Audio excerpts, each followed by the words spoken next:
The Holy See Press Office has announced highlights of the Pope's apostolic journey, which will include a visit with representatives from charitable organizations in the Democratic Republic of Congo and in South Sudan, a meeting with internally displaced persons, and ecumenical prayer services. Pope Francis will travel to the Democratic Republic of Congo and South Sudan for an ecumenical prayers pilgrimage from the 31st January to 5th February 2023, journeys postponed in the past due to health reasons.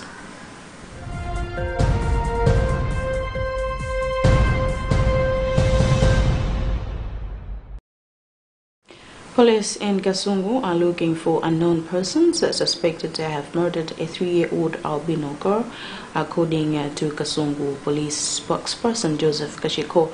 The incident happened on November 30th around 11 p.m. at Mawawa village, traditional authority Chulu in the district. The girl has been identified as Talandira Jira. Kashiko said it is reported that the girl was sleeping on the same bed with her grandmother since her parents are divorced.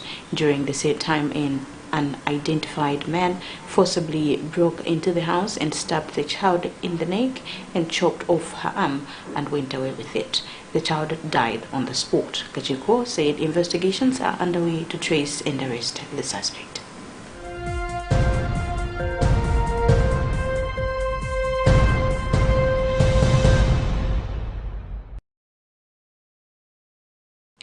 Stormy rains have destroyed several houses in traditional authority Kaimbe's area in Loa, rendering over 800 households destitute.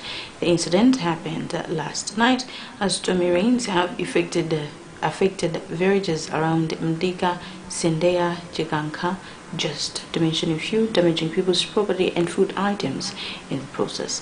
Member of Parliament for the area, Dr. Ebo Kaimbe, has sounded an SOS calling on well-wishers, government and organizations to immediately assist people with temporary shelter, foodstuffs and general rehabilitation of the affected houses.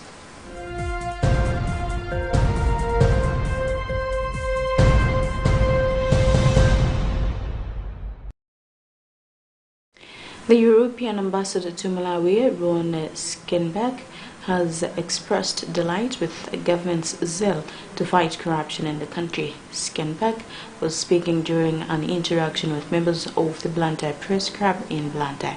He said it is satisfying how the president himself is committed to removing those surrounding him in case one is alleged to be connected to corruption case.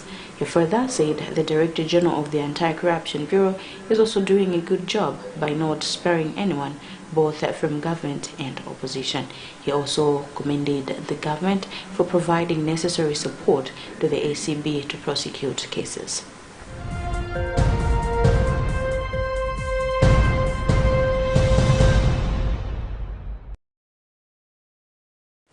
The Malawi Network Against Trafficking in Persons says the country is not doing well in terms of trying to eradicate human trafficking. Chairperson for MENAT, Dodrek Molonya, said this during the Opinion Leaders Conference on Combating Human Trafficking in Malawi, which is taking place in Salima.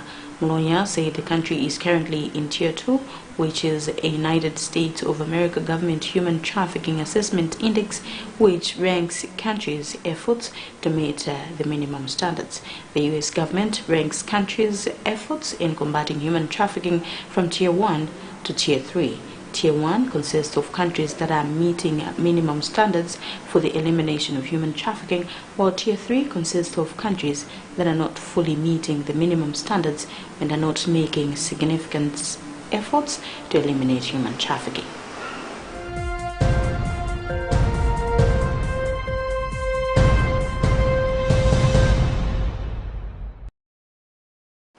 In other news, South African President Cyril Ramaphosa is facing a possible impeachment threat over the Farmgate scandal. The president has been accused of covering up a $4 million theft from his farm in 2020, including kidnapping and bribing the burglars into silence. The report from an independent panel has found that Mr. Ramaphosa abused his position and may have broke an anti-corruption law. He has denied wrongdoing and said the money was from selling buffalo.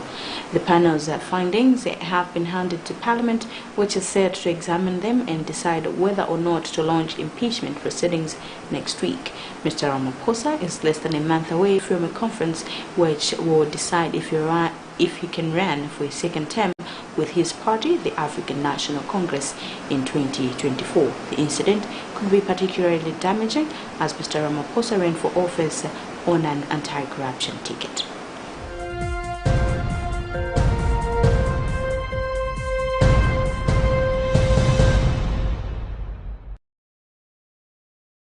Well, that is all we had for you for now. You've been with me, Jacqueline Saidi. Good morning.